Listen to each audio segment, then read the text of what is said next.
Good morning po sa inyo lahat mga kabayan. Sa ngayon po, andito po ulit tayo sa Barangay Santiago, Cartagan, Batangas. Ay meron po tayong tutulungan pong pamilya po dito na ang bahay po nila ay pinagtagpi-tagpi po mga kumot at saka mga sako. Yung bubong po nila ay sako at trapal. Tara po at pupuntahan po natin dito para tulungan po natin. Tao po. Andito, mga bata nandito. Pwede niya pasok sa loob ito? Ito yung kusina niyo? Opo. Ha? Opo. Ito yung... Ano ito? Pako. Bahay niyo ay pinagtagpi-tagpi na kumot at saka mga sako. Opo. Kamusta naman ang kalagayan niyo dito? Okay lang po. Yung pamumuhay niyo dito, kamusta naman? Mahirap po. Kayong dalawa ay nag-aaral pa? Hindi pa po. Hindi na po. Dati nag-aaral kayong dalawa? Opo. Tatay lang si kuya ha? Bakit hindi kayo nag-aaral dalawang magkapatid? Wala pong pera. Wala pong pera. Pambili po ng gamit. Walang pera pambili ng gamit. Pero dati nag-aaral kayo, nag-start kayo nag-aaral. Opo. Anong pala ang pangalan mo? Janjeric. Janjeric. Si kuya naman? Daryl Katakis. Si Daryl at saka si Jeric.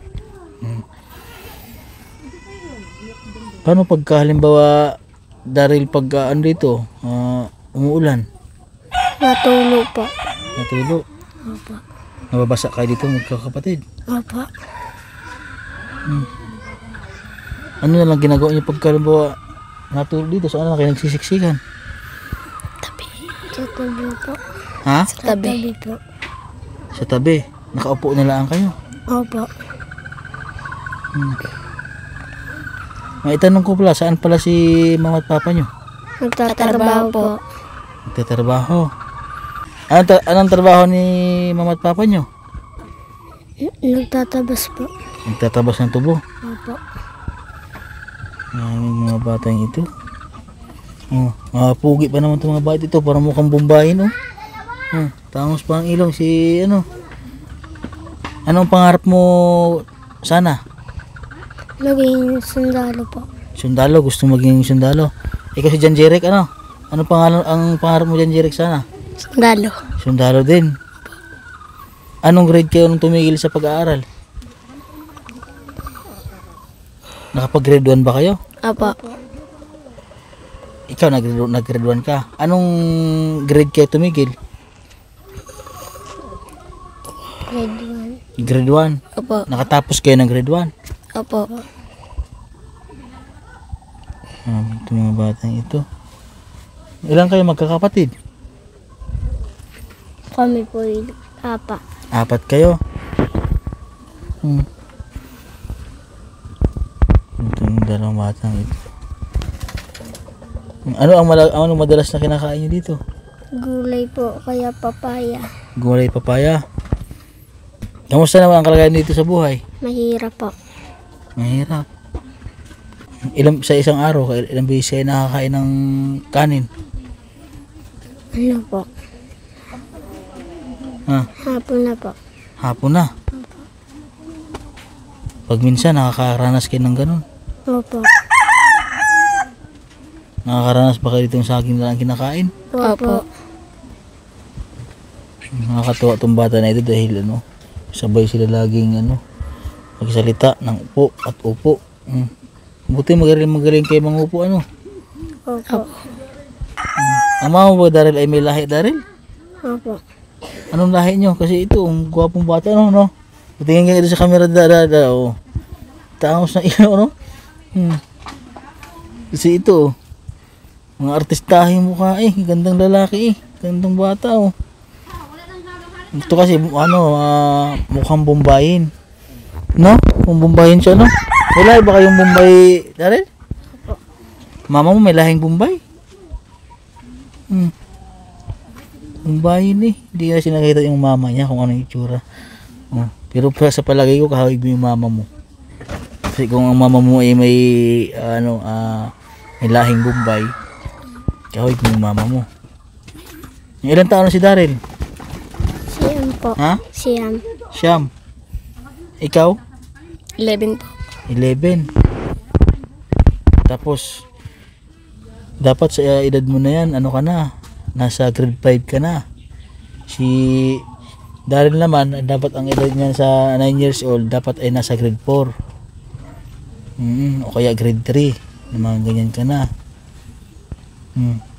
Paano pag halimbawa mayroong gusto makapag-aral sa inyo, mag-aaral ba kayo? Opo. Too late na kasi ngayon. Ano na? Tapos na ata yung first grading. Hindi na kayo makahabol sa pag-aaral.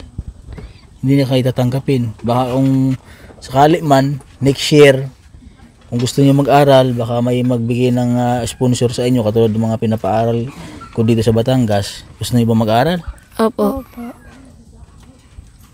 Desidido kayo mag-aral na magkapatid? Ha? Kasi pangarap niyo maging sundalo, di ba? Bakit gusto mo maging sundalo kayo dahil? Bakit gusto mo maging sundalo? Kasi yung iba gusto maging doktor. Kasi pag naging doktor, tutulong sa mga mahirap na may sakit. Ikaw, bakit gusto mo maging sundalo? Tutulong po. Tutulong. Opo. Saan ka tutulong? Sa ating bansa? Opo. Ikaw kuya, bakit gusto mo maging sundalo? Para makatulong sa mahirap. Yun. Para makatulong sa mahirap, sa mga naaapi. Ha? Yun yung bilang sundalo. Pag naging sundalo, nakapagtapos kayo sa pag-aaral, yun yung tungkulin ng sundalo. Tutulong sa ating bansa at tutulong sa mga nangangailangan. Kasi pwede dito maging sundalo kasi matangkad. Matangkad sila magkakapatid. Malay mo naman, may magtulong sa atin na paaralin kayo. Kayo bang dalawang magkapatid? Siyempre, ganito yung bahay nyo, ganito yung kalagayan sa buhay. Hindi ba kayo naiinggit sa ibang bahay na malalaki? Hindi po. Ha? Hindi po. Hindi ka na, maganda yun. Yun yung isa sa magandang tanawin na hindi tayo pwedeng inggit sa ating kapwa, lalo na sa mga ganun. So kailangan pagka ganun, magpursige tayo sa buhay, mag-aaral kung sakaling mag-aaral. Pag minsan ba naglalakad kayo dyan, nakakita kayo ng bahay, nangangarap ba kayo na magkaroon ng bahay na ganun? Opo. Balang araw gusto ko magkaroon ng bahay na ganito rin. Paano pag halimbawa dito pag bagyo, may bagyo, malakas ang hangin, ano lang ginagawa niyo dito sa bahay niyo? Lumilikas ba kayo? Lumilipat ba kayo sa ibang bahay? Nalikas po. Naglilikas kayo? Ngayon nang hindi kayo nag-aaral dalawa, ano lang ginagawa niyo dito maghapon? Naghuhugas po ng plato. Naghuhugas ng plato. Si kuya? Nag-i-give. Nag-i-give. Ay tinutulungan niyo yung mama niyo at papa kasi nagtatrabaho sila mama at papa, Mayroon pa kayo maliit na kapatid? Opo. Sino nagbabantay noon pag nagtrabaho si mama at papa niyo? Kapatid po. Kapatid po namin. Meron pa kayong kapatid na mas malaki sa inyo? Opo.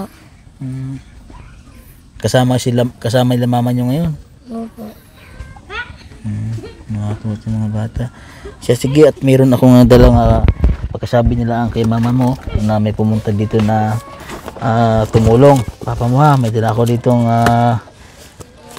grocery para sa inyo to pag buksan nyo nila ang pagdating ni mga papa nyo Opo. Meron ba kayong ulam ngayon? Wala po. Wala kayong ulam ngayong tanghalian? Opo. Nakapagsaing na kayong dalawa?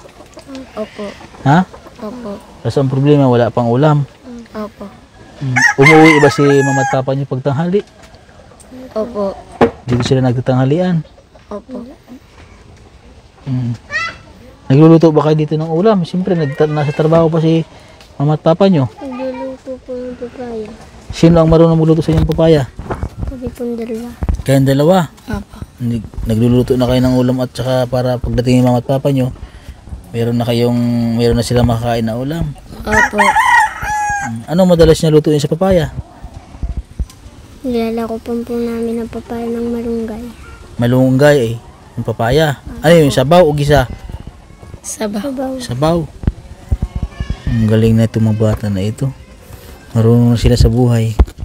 Kasi ganito mga kabayan, yung mga babayan po natin na yung lumaking wala sa buhay, talagang natututo po talaga na ibahin natin yun sa ibang yung may kaya sa buhay na nabibili kung ano yung gusto. At kinapansin nyo na po mga kabayan no, sa mga gantong kalagayan na nakakatuwa lang dahil marunong na sa buhay. Tingnan mo ito 9 years old, marunong na magluto. Marunong lang gumawa ng paraan para ng ulam para makaulam sila silang dalawa sa murang edad marunong na saing, magaling na kayo magsaing. Opo. Sino nagsasaing sa inyong dalawa? Ako po. Ikaw. Tapos pag gagawin nagsasaing si Romel naman ano mo? Darrell. Ha? Yan, si Darrell naman ay nangunguha na ng papaya at malunggay. Ano yung tanim nyo o nanghihingi kayo?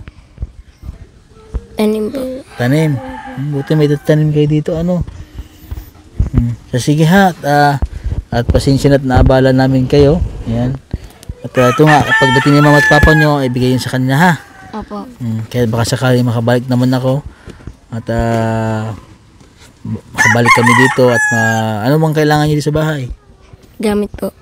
Gamit? Opo. Gamit saan? Gamit sa school. Sa school. Gusto niyo magsulat-sulat? Opo. Magbasa-basa? Gusto niyo ng ganun? Opo. Sige. Ha? So, yun po mga kabayan. At ito po ang vlog po natin. At natulungan si Darrell.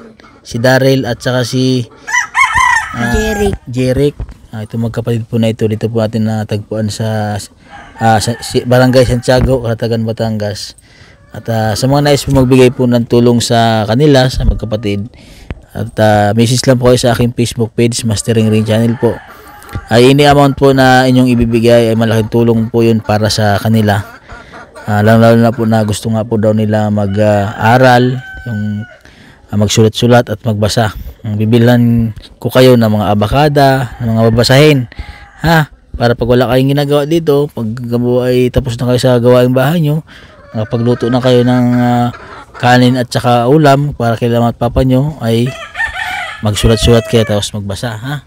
Opo. Yan. So yun po mga kabayan, ay message lang po kayo sa aking Facebook page, Mastering Rain Channel, ha? At yan nga, pasensya na at naabala ko kayo ulit ni Kuya, ha? Ayan. So yan po mga, dito na po ang vlog ko. Ayan, maraming salamat po sa aking cameraman na si Wing, ang partner ko po ngayon sa pagtulong namin. Yan, God bless po at magandang umaga sa atin lahat.